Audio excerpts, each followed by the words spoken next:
ngawe musuh ada king dabda maker.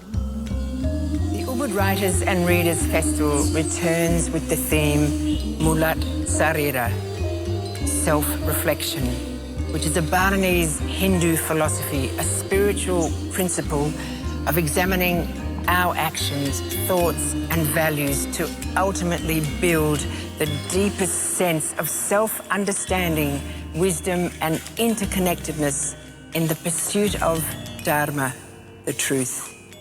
These are not normal times, and many of us are still trying to value and evaluate the turbulence of this journey to navigate a path to calmness, comfort and clarity.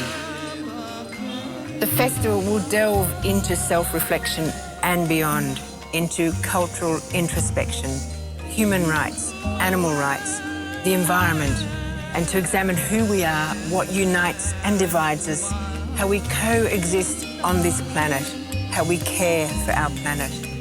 We will delve into tangible and imaginary landscapes across fields of dreams, of oceans, mountains, into deserted islands, ancient temples, jungles, forests, villages, cities, Bali, our beloved home, and Ubud, a place whose name simply means obat, medicine.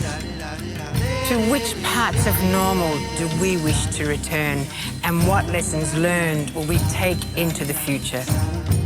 Join us in a festival that promises to be extraordinary, because Bali is extraordinary.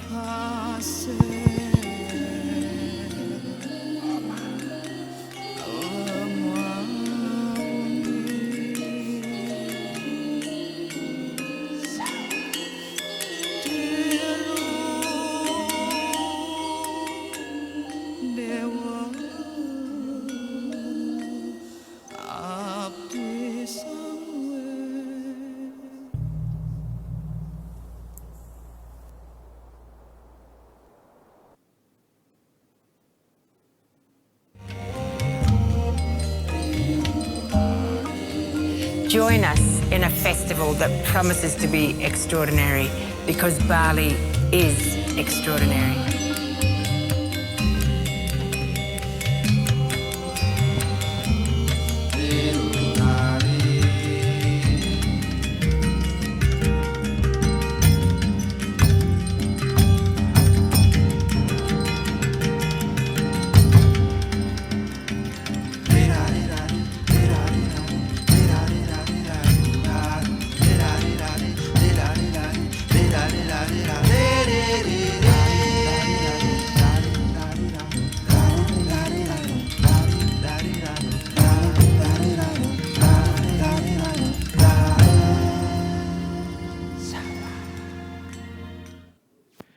Hi everyone, welcome to Ubud Writers and Readers Festival 2021.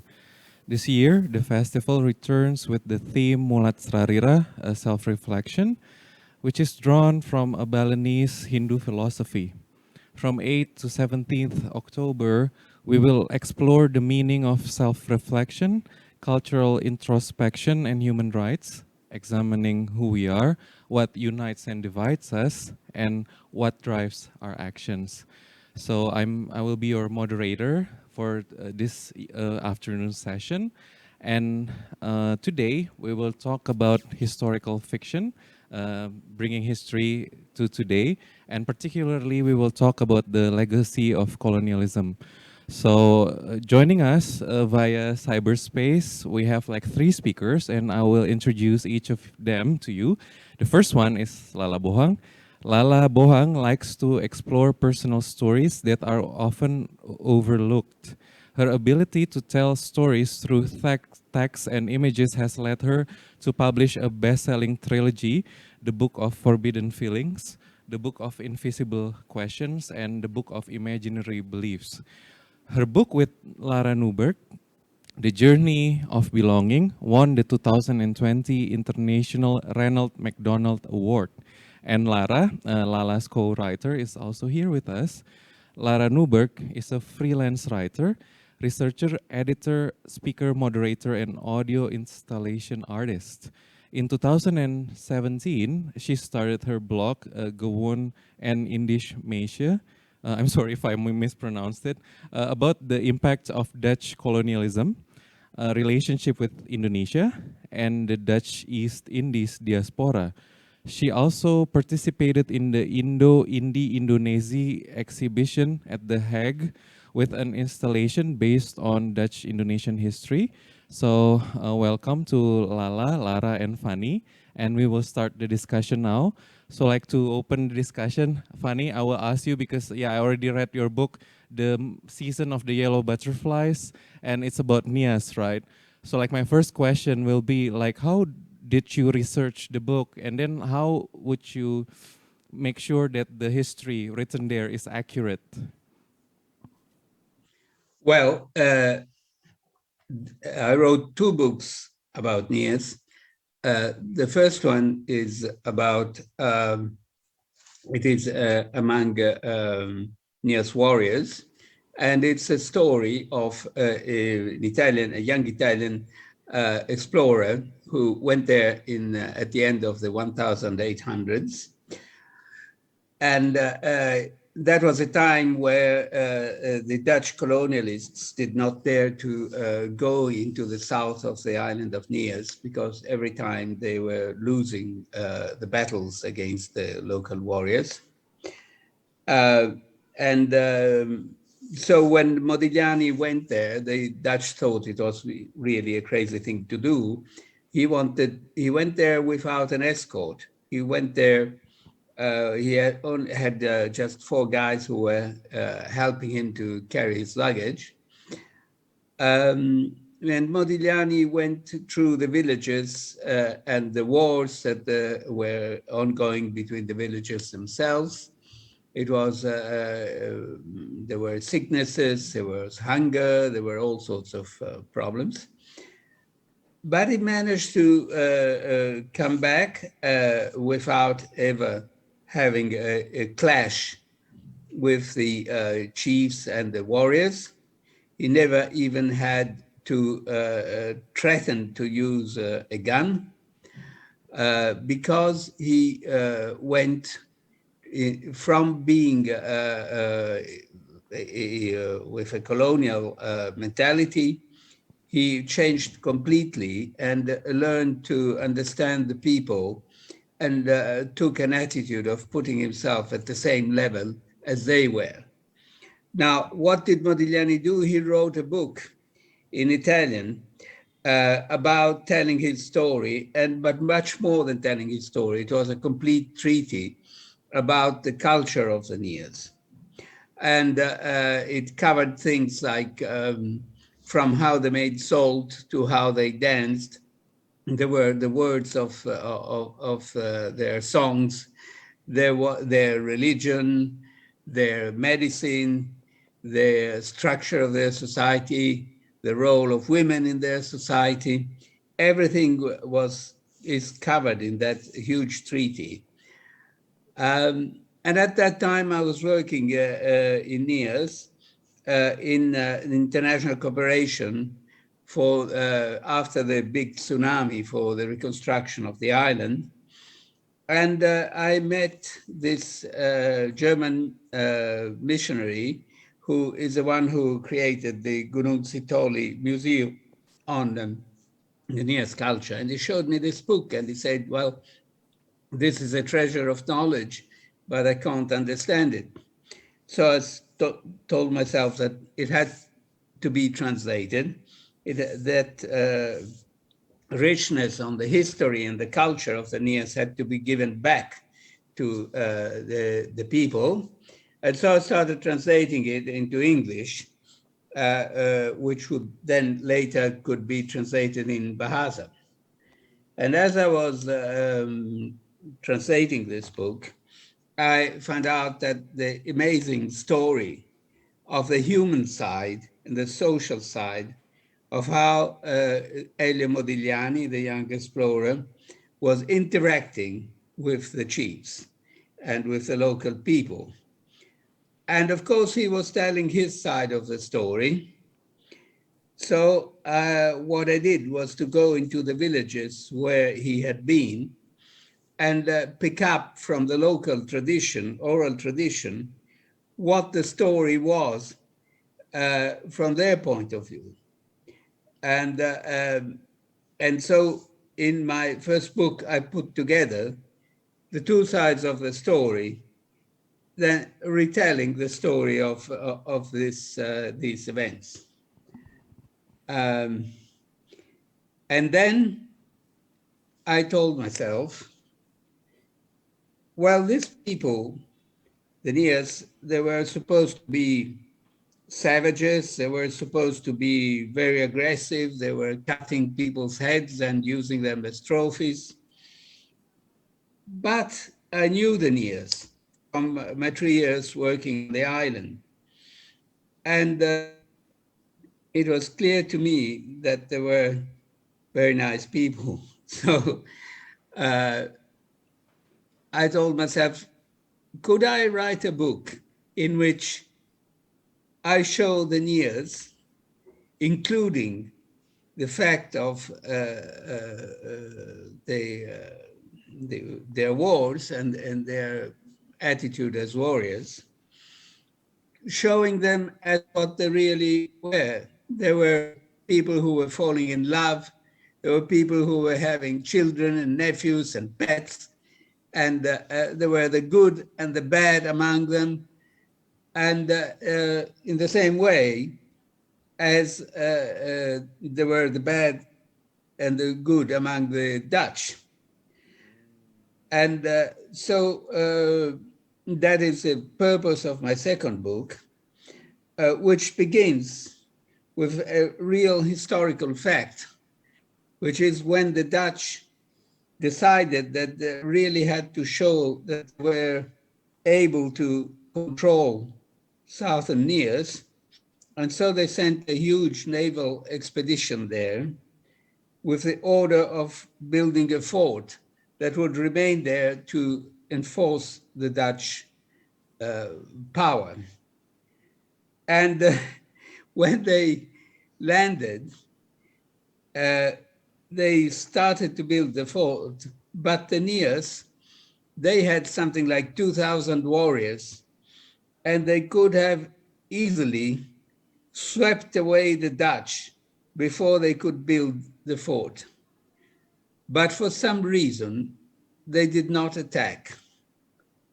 The Dutch built the fort, and then it was quite a funny situation because there were only 70 soldiers in the fort, and they were supposed to control the region and enforce the Dutch law, but they could hardly afford to go to war against the warriors. So there was sort of a situation in which there were both them and the Nias were avoiding a situation of clashing.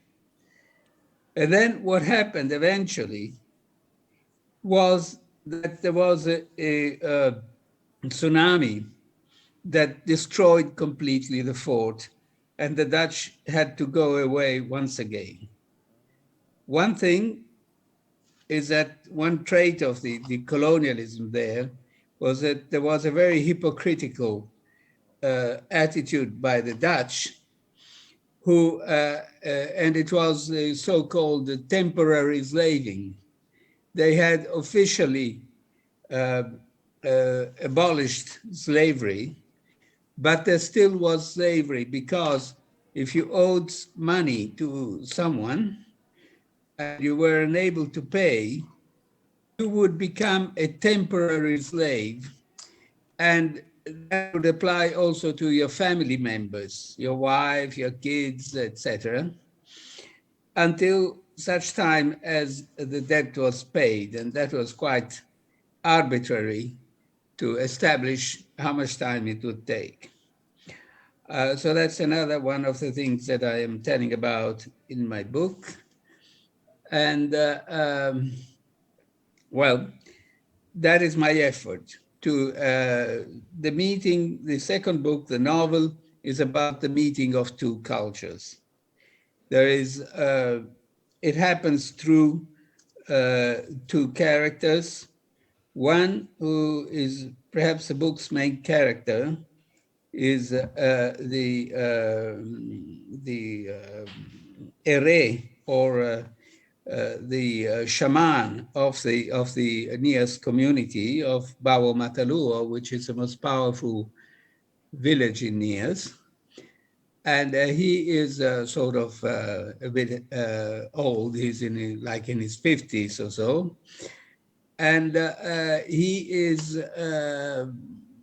married to a very intelligent woman who has been a slave and has been freed.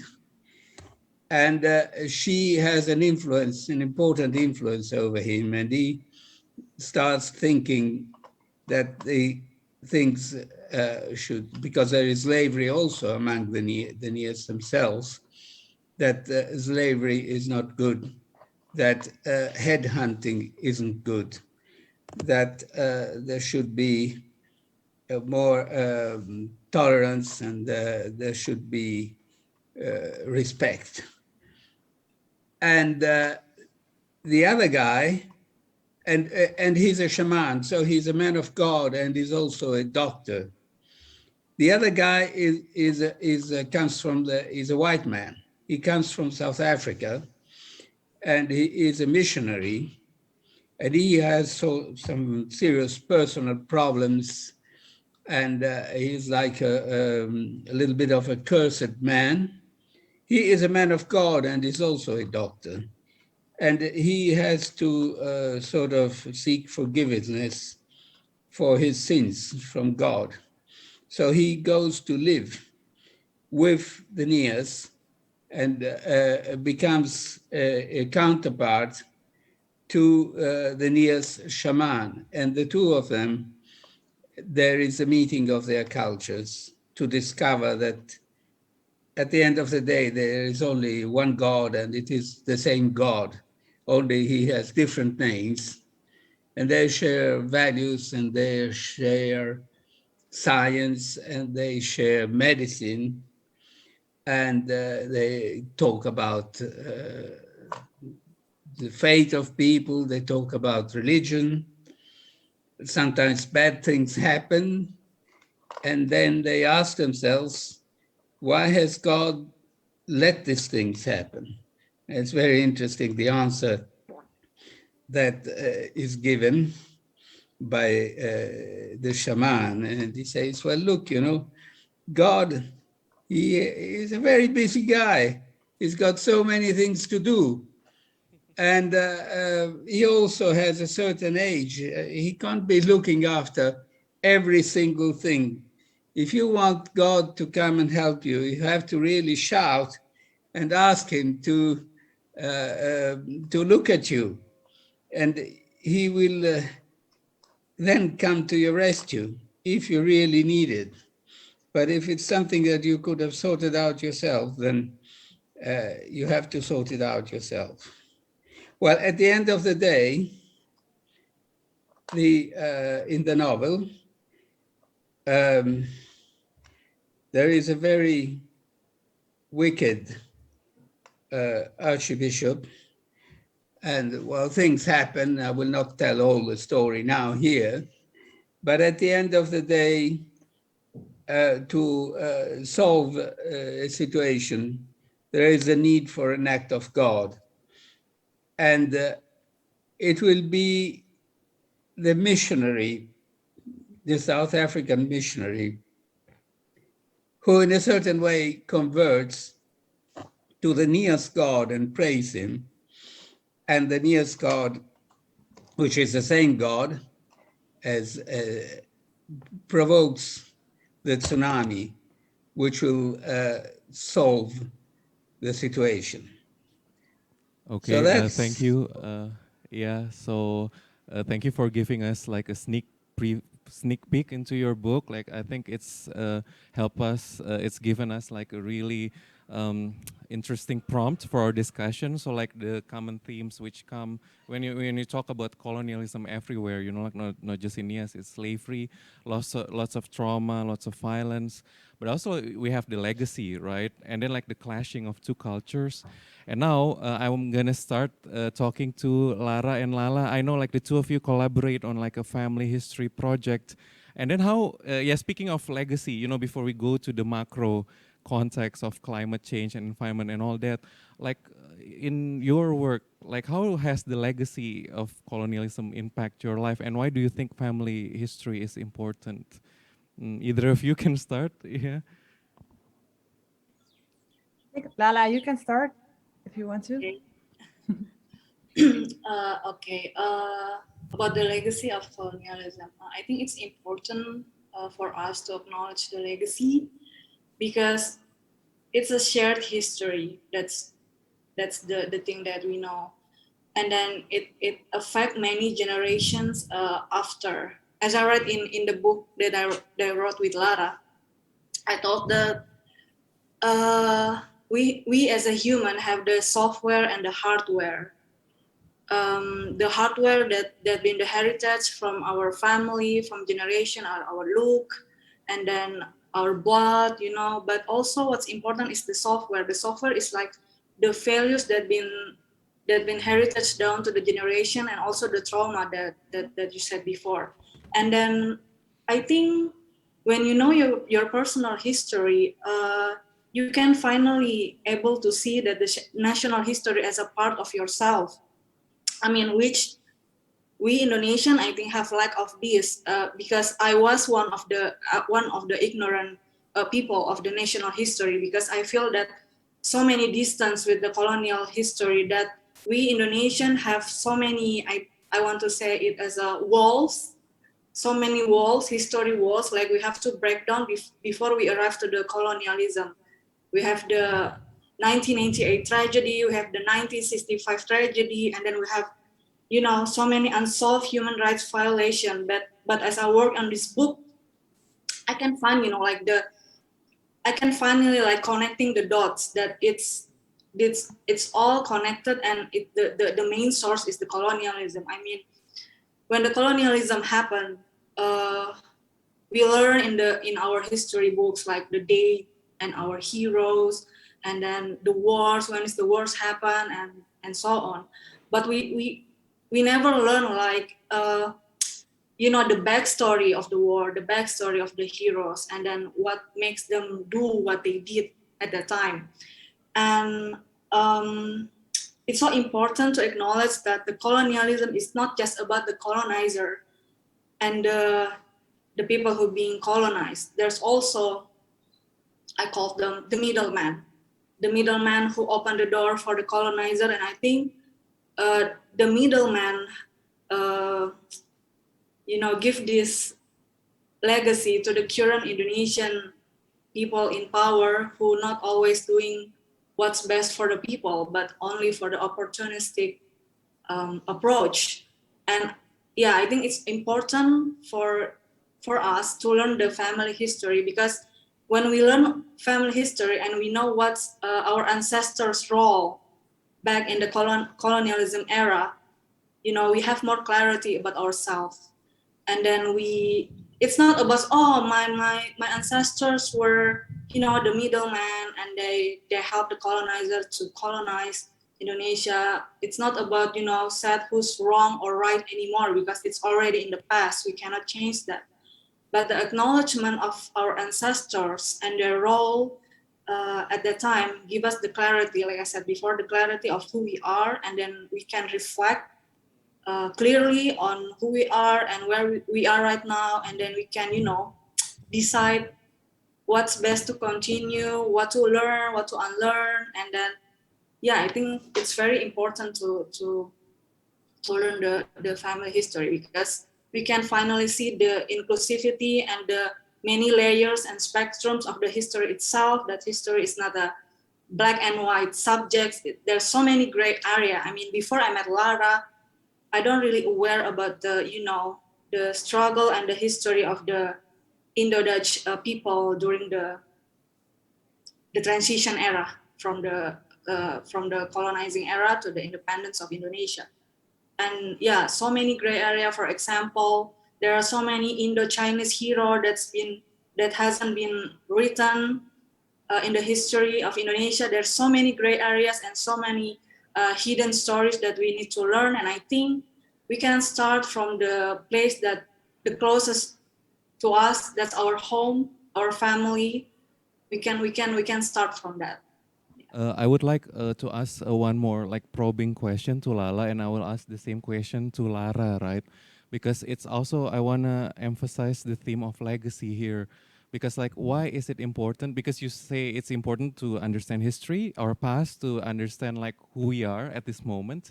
But then why have you made that choice? You know, like, because there's always a choice of like staying ignorant. Like, why should I know that? Like, it doesn't, like, but why in your opinion, like why? Yeah. In my opinion, why it's important. I mean, before I start this project, I know the history like in a very general manner. I knew it like in very general, you know, yeah, the Independence Day is in 1945. Yeah, I know about Sukarno and blah, blah, blah. But I don't really acknowledge about the context behind all the timelines. And I only knew like what's important for the government to be known by us. You know, the government of course have their own agenda through the education. You know, the government want to teach us about nationality, you know, to make us feel like one, the heroism and everything. But I think now we live in a very I don't know how to say this. I mean,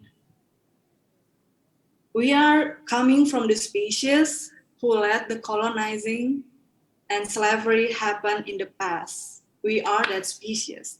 And I think why that I finally entered this subject is because I think we cannot really trust ourselves, because the human species did a lot of bad things in the past. So yeah. Yeah, interesting. So like actually to basically trying to stop the same thing from happening again, right? I think that's what I get from you.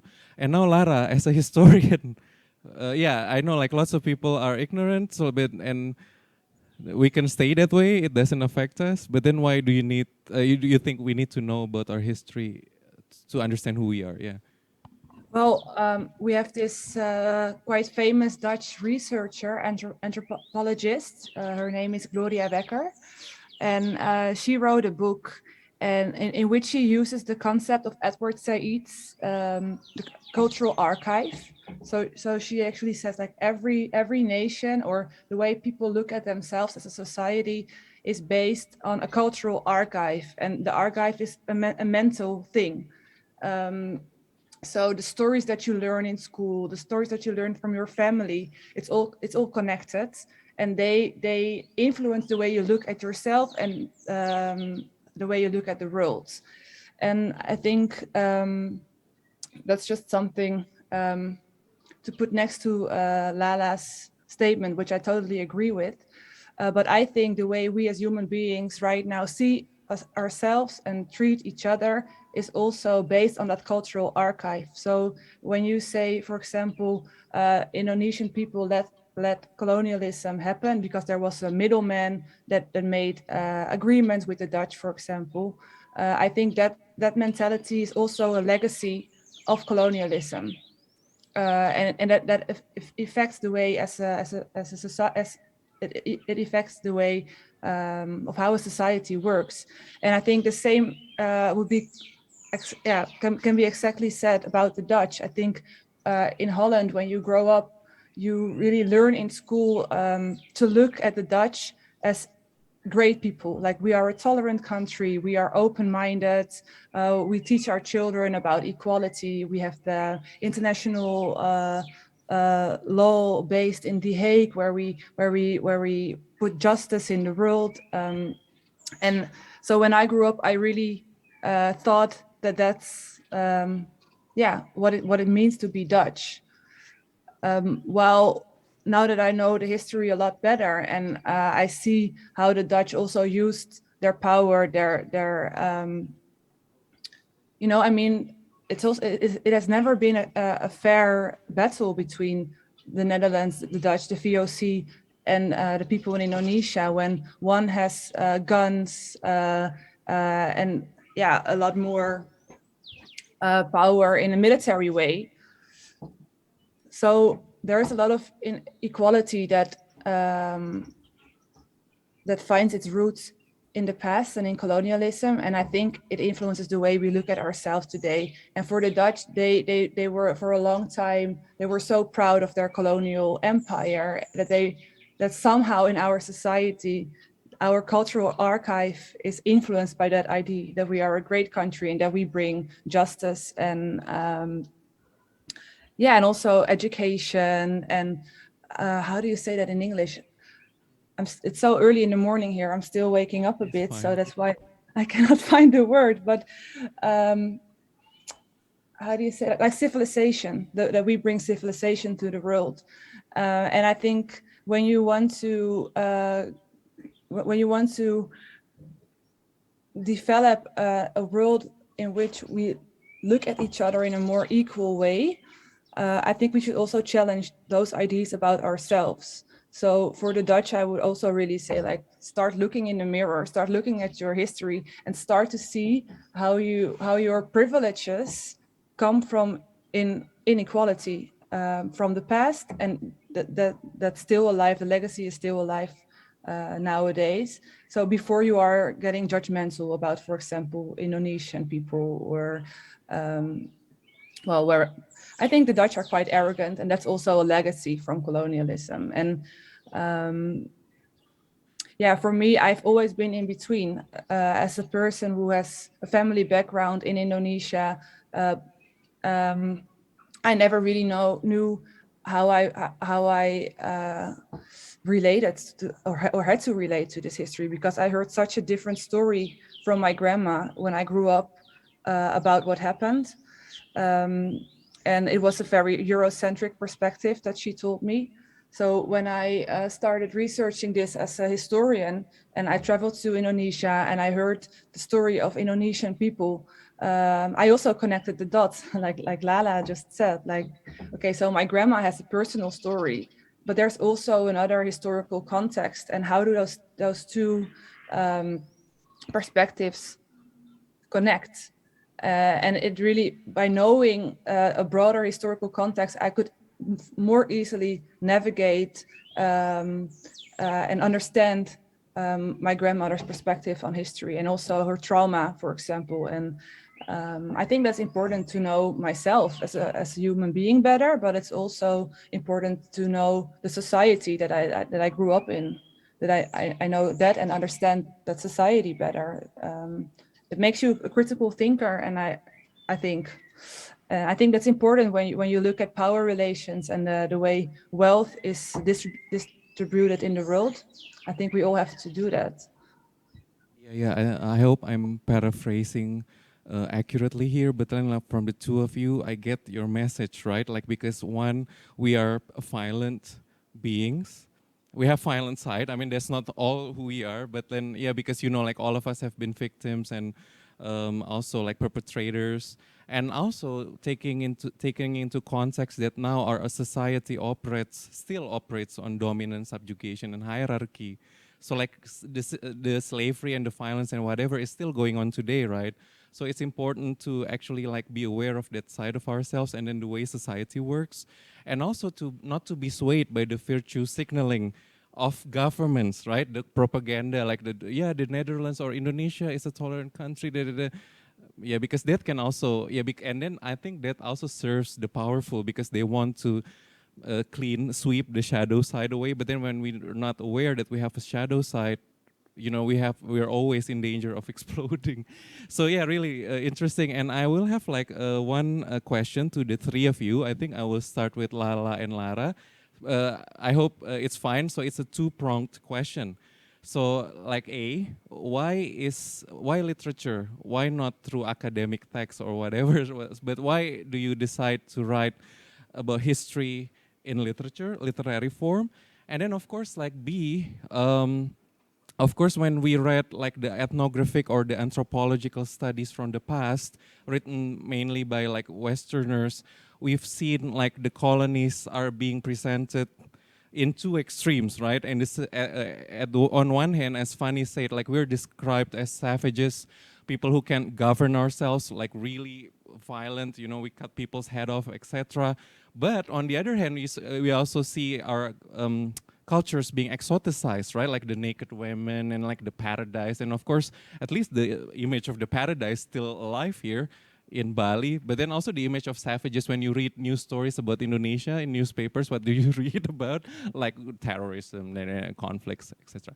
Okay, so two questions, and I will start with Lara and Lala first, and then I will go to Vanni with the same question. Yeah, maybe Lara, what's your take on these questions? Yeah.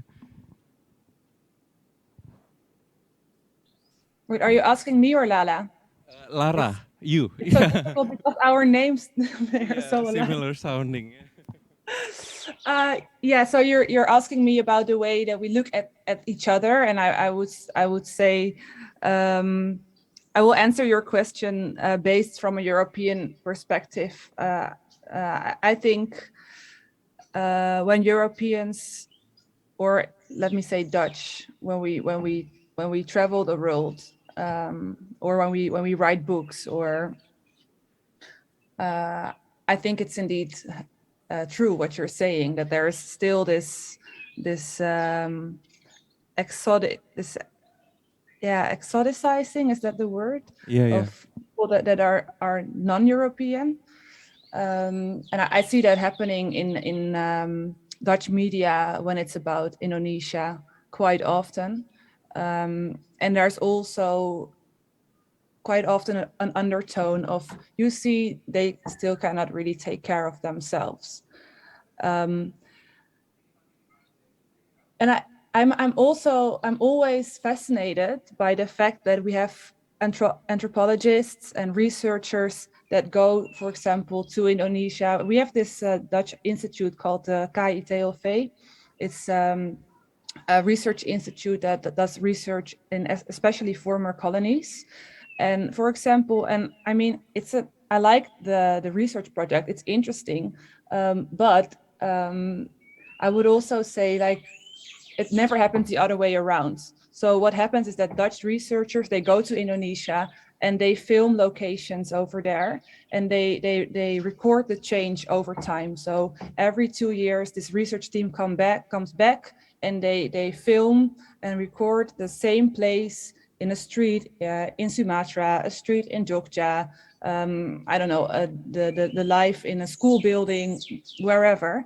And then they just record that, and in 20 years, they just analyze and research the change.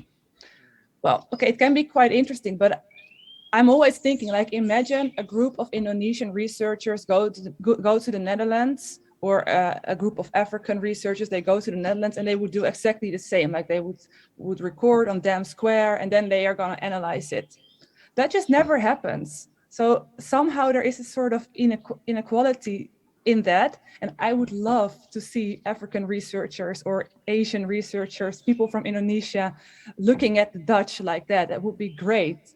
But until now, anthropological research often goes from the Western eye to the Indonesian or the, for example, Asian way of life, and it's not the other way around. So already in that, there is a strange dynamic, and it fascinates me, and I really hope that it changes. So, or Europeans should stop recording and researching other cultures, or the other cultures should do exactly the same with Europeans, because then we can also look.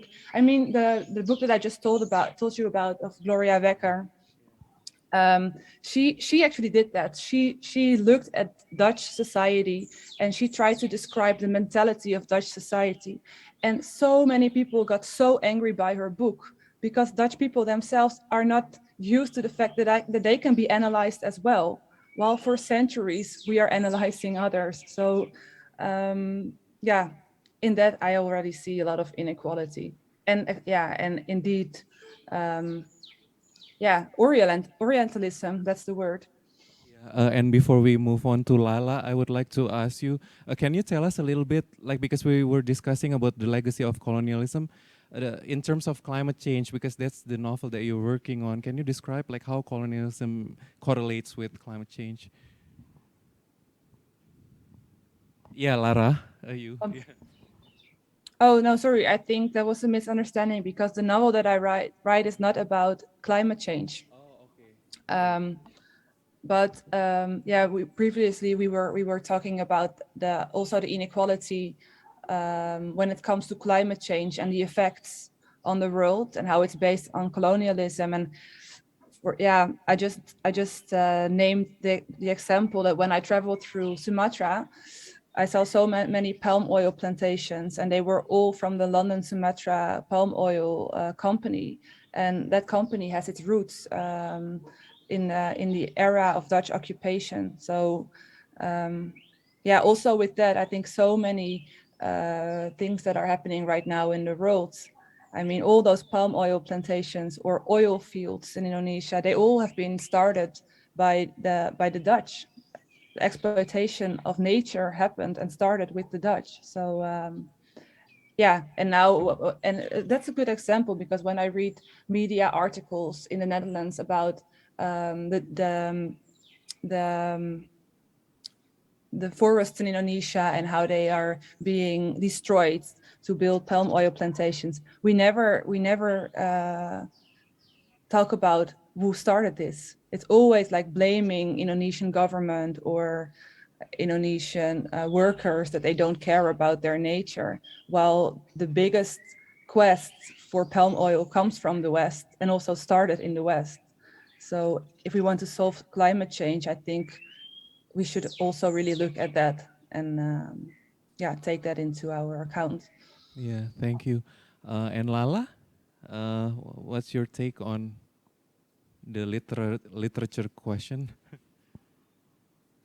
I think why I use literature and art because our book actually it's not a fiction work. It's a memoir. It's more like a memoir, but yeah, it's kind of an experimental memoir. If I read another memoir, it's not usually taking shape like what we did. But yeah, I think art and literature access the most unconscious part of human being, the most raw emotion of human. And then talking in the context of the masses, we have to accept that people in the context of the masses, it's easier for them to, you know, read a book, a fiction book, or watching a movies about histories rather than, you know, pick up a non-fiction book about history, or watch a documentary about history.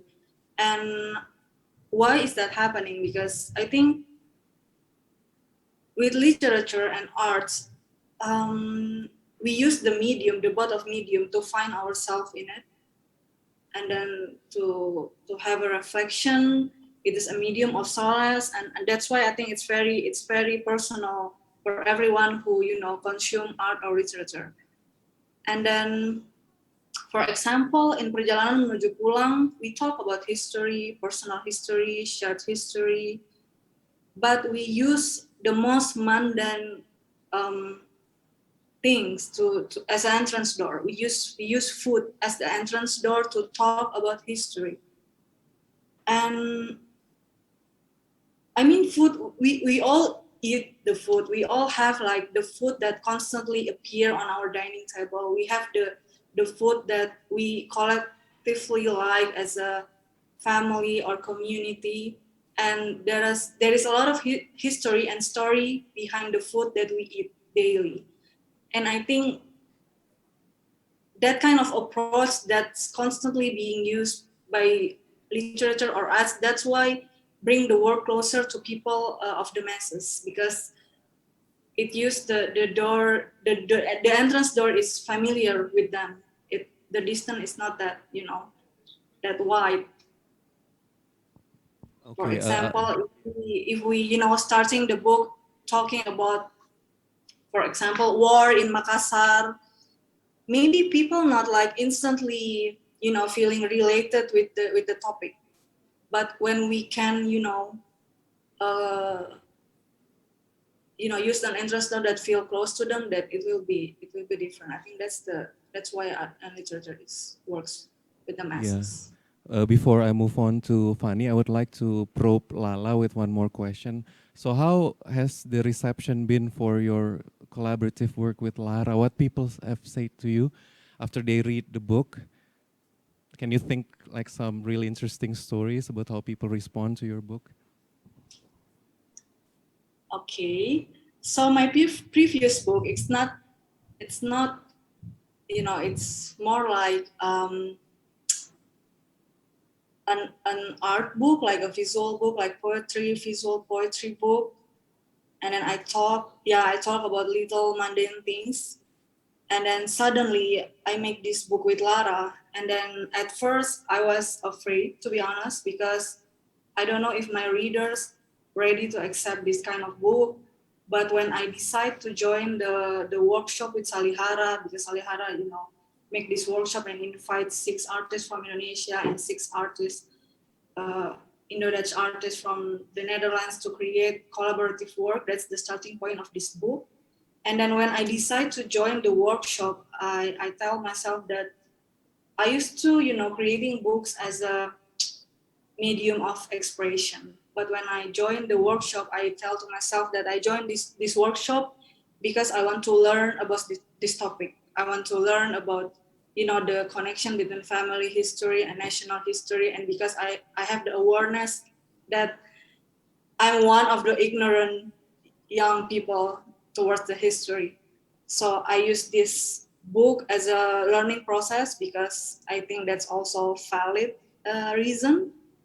And then when I finally published the book, and then my readers, most of them are very young readers. They're in high school and, early college student. And I was surprised that some of them, like DM me or message me that, Kak, I really enjoy reading this book. I never enjoy reading about history before, but the way you present the story and the way you tell about the story, I don't know, it's very light for them. It's light and it's easy to digest, and they find a lot of new interesting fact that they never knew before, like for example, that Indonesia paid for the independence. Also, a lot of women heroes that never been told, like Laksamana Malahayati, like this Aceh warriors, like very amazing woman. There's a lot of story that they never been told before, and they feel, they said that they feel more interested in history now and want to learn about their family history. Like one of my readers said, "Oh my God, my family have this Zoom meeting and talk about family history, and I suddenly have so much interest about the family Zoom meeting because I read your book." And I reply like, "Your family have a Zoom meeting about family history? I mean, that's unique." Yeah, things like that happen. Oh, interesting, young readers, and we have like young audience members here. So jangan lupa cari bukunya Lala dan Lara. Judulnya Perjalanan Menuju Pulang ya. Di toko buku ada buat dibaca nanti. Okay, so Vanni, what about you? Like, why you chose fiction or literature to write about history?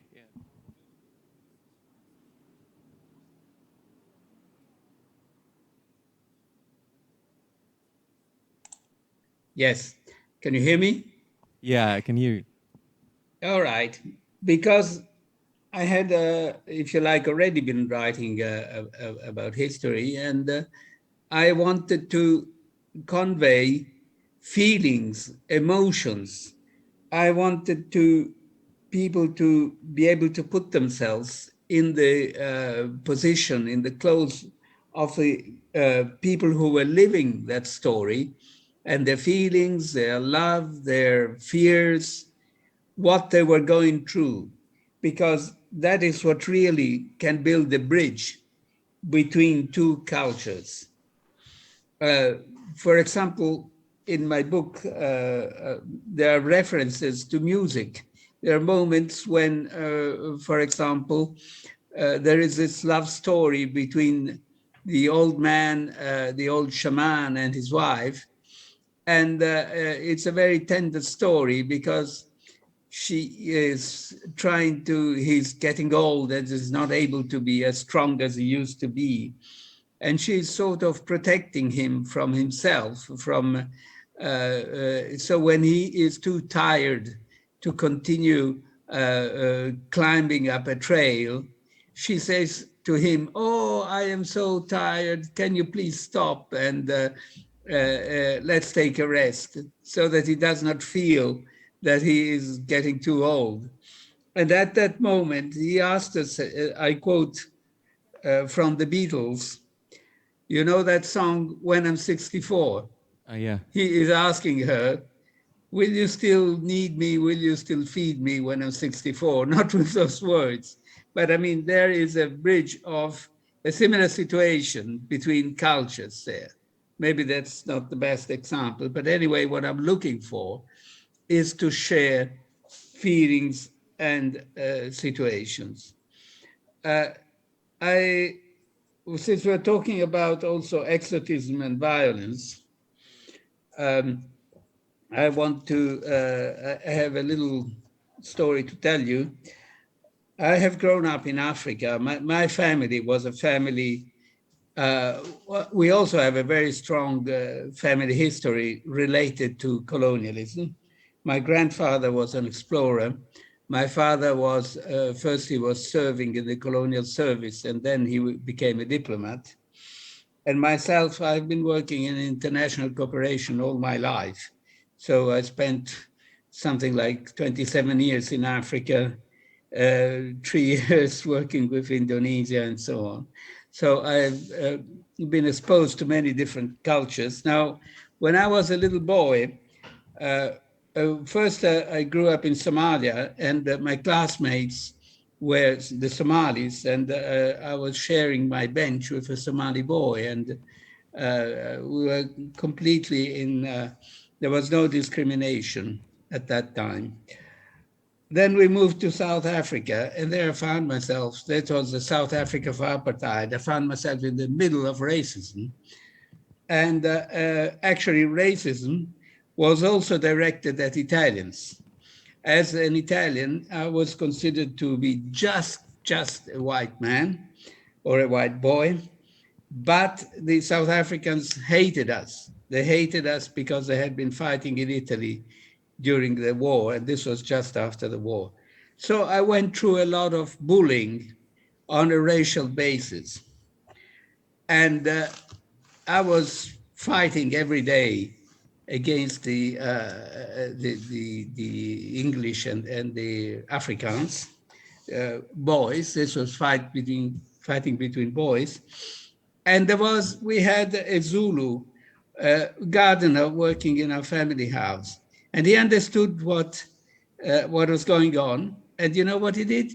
He taught me how to fight. And then he brought me, there was the Zulus in Durban at that time, on the Sunday, they would meet in a big field, dressed like warriors, and they lived their own war dances, and they performed for themselves. There was no audience. They were just reviving their traditions and their pride. And that really made me, it was so emotional and so exciting. So I have lived as a brother to Africans in all my years in Africa. I have shared dangers with them. I have all sorts of things. And that has taught me to respect and understand other cultures. Now, if you talk about exotism and violence in literature, you will find that in my novel, the violent guys are the Dutch, and they are violent, and they are torturing, and they are raping. So it is a little bit the opposite as to depicting the Dutch are the real savages in that story. That's the thing. Yeah, that's interesting. So like you turn the moral authority upside down, right? And thereby like siding with the subjugated people, if I can say, yeah, if I can use that term. Okay, so like we only have like 8 minutes left. I don't know whether we can still open for Q&A.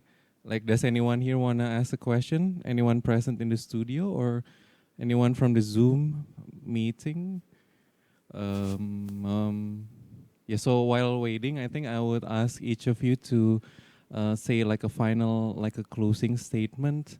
Like, what's your hope for the future, right? So like, because the main theme about legacy that we have been talking about here is that we want to understand the ambivalence of human beings and also acknowledge like the violence that has been done to us, but also our violent side, and understand the hierarchy in which we operate so that we can do better as human beings, right? Like in terms not only like the environment, climate change, but also in terms of the wars and conflicts which are still going on now. So I think I'm gonna start from Lala. What's your hope for the future? So yeah, because it can be quite depressing also, right? Talking about colonialism. So like, what's your hope? Yeah. Yeah, talking about colonialism, my hope is history becomes more like, a casual topic to talk to, because currently history more like, academia topic. And I think it's important to bring the history as a daily topic, that you don't need to be like an expert to talk about history, because history is a part of us. And then I hope that we can be more conscious and critical about what we think, about our perspective and what we consume. Yeah, I think that's all. Okay, thank you. And by the way, there's a message from Rebecca Ota from Japan. Lala and Lara, I enjoyed your book greatly, though I am an elder reader. I introduced your book in an article of a magazine that is going to be issued soon in Japan. Wow. So, Nice. nice. Yeah. And Lara, what about you? Well, I think polarization is quite a big problem that's happening in a lot of countries all around the world. And I hope that with sharing history from a personal perspective, that we will create more sort of basis of empathy and connections based on human emotions than based on national stories to make yourself feel better than other countries or other people. So I think by sharing personal stories within a broader historical context, we allow ourselves to look for universal human feelings. And when you understand that another person shares the same feelings as you can also try to share an equal way of sharing human rights.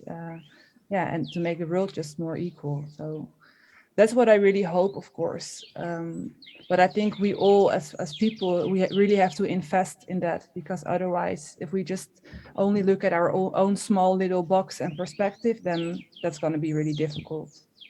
Yeah, it's interesting what you say, that literature can help us see more clearly and holistically, and see through the smoke screen and the very confusing polarization, right? Yeah, thank you. Yeah. And Fanny, what about you? What's your hope for the future? Having been raised in Africa and seen saw Indonesia as well, so yeah. Well, today I am working on climate change, and my hope is that we become more able to recognize colonialism and slavery that are still going on. There is, let's say, in the same way as in the past, under a different image in different ways, but there is still strong colonialism by the very powerful economic lobbies and the powerful states. There is still a lot of slavery. And the thing is that now we have slavery in Europe as well, not only in developing countries or transition economies. So we have to recognize that. And for what it is being sold as being globalization, as being economic development, as being progress. It is not true. It is for people, the rich are getting richer and richer, the poor are getting poorer and poorer, and that is the truth. And we have to unveil that. My hope is that people will be able to recognize that and fight it, because unless we do, climate change will never be solved. Oh yeah, and thank you for point. Yeah. Oh yeah, sure. Yeah. Yeah, I think we should really reconsider capitalism as a legacy of colonialism as well. I think that's what I also hear in Vanni's answer, right? Yeah, and I almost forget that slavery is still pretty much alive today. Look at the cheap labor and exploitative labor all around the world. Okay, so thank you, the three of you. It's really lively and interesting discussion. Thanks for joining us, and thanks for those joining us in the studio. So don't forget, kalau bisa beli 2 buku. Ini bukan pesan-pesan sponsor ya, tapi it's really interesting. Lala and Lara's Perjalanan Menuju Pulang by Lala Bohan and Lara Nuberd, and also Musim Kupu-Kupu Kuning by Vanni Puccioni. So now, and also thank you for our audience who joined via cyberspace. Thank you for supporting the Yayasan Mudra Saraswati Patrons Program, and to the festival's partners who made the Ubud Writers and Readers Festival possible. And also don't forget to follow @Ubud Writers Festival on Instagram, Twitter, and Facebook, or visit ubudwritersfestival.com for more information about the program. So thank you for joining us, and see you again later. Thank you. Creative. Platinum partner, Planet Wheeler. Gold partners, Australian Embassy Jakarta, Embassy of the United States, Casa Luna. Silver partners, Budaya Saya, Indus Restaurant, Honeymoon Guest House, Sachi. Bronze partners, Kompasiana, Mud Literary Club. Media partners, Now Bali, Now Jakarta, Harian Kompas, Harper's Bazaar Indonesia, Cosmopolitan Indonesia, Hard Rock FM Jakarta. Emerald Partners, Writing WA, Department of Local Government, Sport and Cultural Industries, Copernic, British Council, the Japan Foundation Jakarta, Pelataran Ubud Hotel and Spa, Official Internet Provider, Biznet. Community partners, Gramedia Pustaka Utama, Literature Translation Institute of Korea, Lik Indonesia, Embassy of Italy Jakarta, Italian Cultural Institute, K-Club Ubud, Embassy of Canada, Embassy of Colombia in Indonesia, Penerbit KPG, The Westin Resort and Spa Ubud Bali, Plaga Wine, Park, Asian Way, Kanak Medica, Vednew. Media supporters, Detik.com, IDN Times Bali, Hipwi, Berita